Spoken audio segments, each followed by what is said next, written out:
շնորհակալություն հայտնել, որ արձագանքել եք մեր հրավերին եւ այսօր մեզ հետ միասին քննարկում եք։ Հատուկ շնորհակալություն պարոն Բաղդասարյանին ու պարոն Աբդուլմանյանին։ Նորից ես ուզում մի փոքր նորից անդրադառնամ ըստ հարցերից ելնելով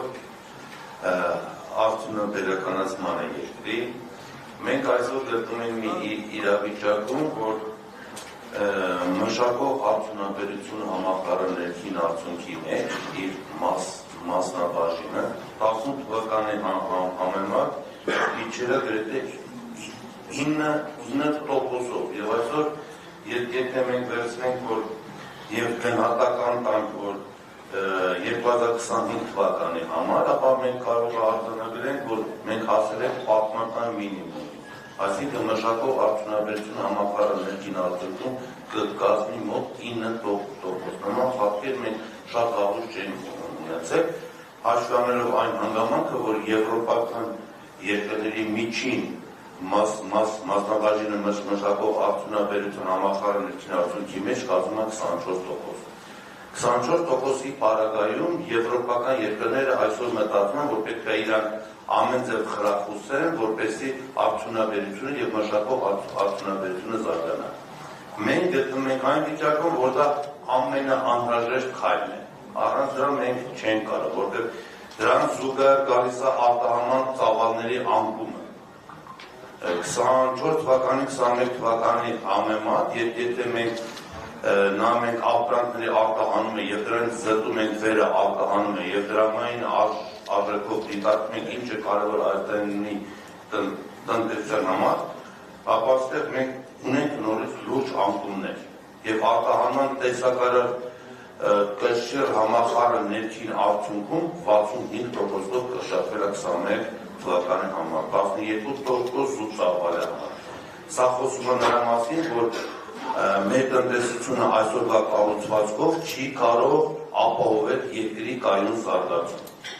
Կայուն զարգացման համար մենք միասին աշխատանքային փորձ ենք ունեցել իմ պաշտոնավարման շրջանում, երբ որ հիմքը դրեցինք, որ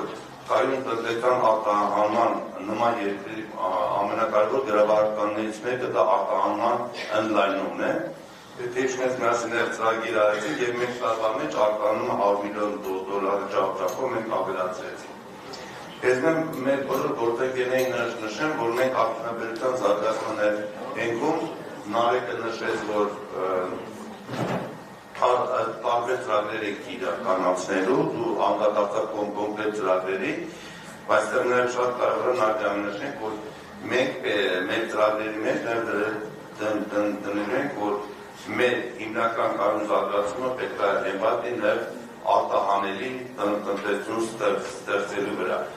Ազգային կորպորացիաների մուտքը պետք է ապահովենք, մենք դա ենք երկար քննարկել, որը իր հետին կստեղծի նոր աշխատատեղեր, կբերի նոր գիտելիքներ, նոր մշակույթ եւ ինչու ոչ նաև կապահովի մեր տնտեսական եւ աշխարհազարգական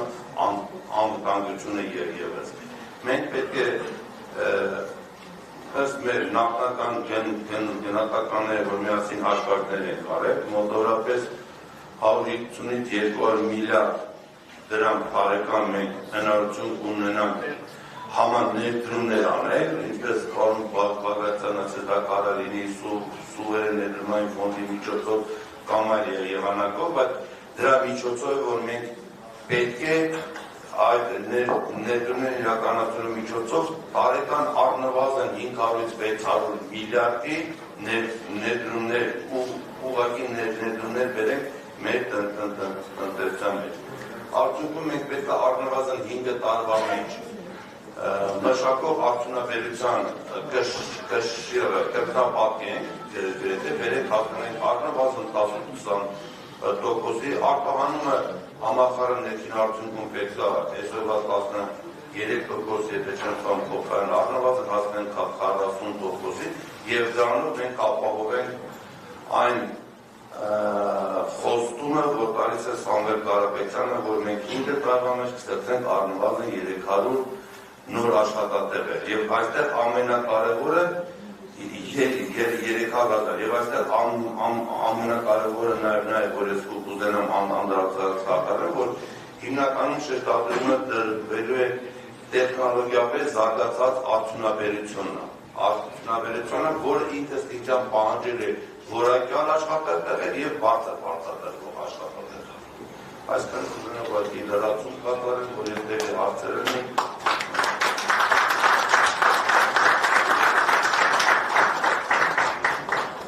ես կուզենայի մի քանի նկատառում եմ իմ կողմից անել։ Մեր ծրագիրը իրանից ենթադրում է քայլեր, հստակ գործուն քայլեր, իսկ որտեղ գործուն քայլեր, այնտեղ նաև ռիսկեր։ Մենք հասկանում ենք ռիսկերը, մենք ռիսկերը ներքին քննարկումներ ենք ունեցել եւ այդ ռիսկերը բազմաթիվ անգամ ինքներս քննարկել ենք։ Բայց սրանք այն քայլերն են, որ Հայաստանի պատմության ընթացքում տարբեր իշխանություններ, տարբեր տարիների փորձել են անել, բայց մոտեցել են ու հետ են կանգնել։ Մենք հասկանում ենք, որ առանց այս քայլերի հնարավոր չէ Հայաստանի տնտեսությունում փոխակերպումներ լինել։ Ու բարձ բաներ են սրանք։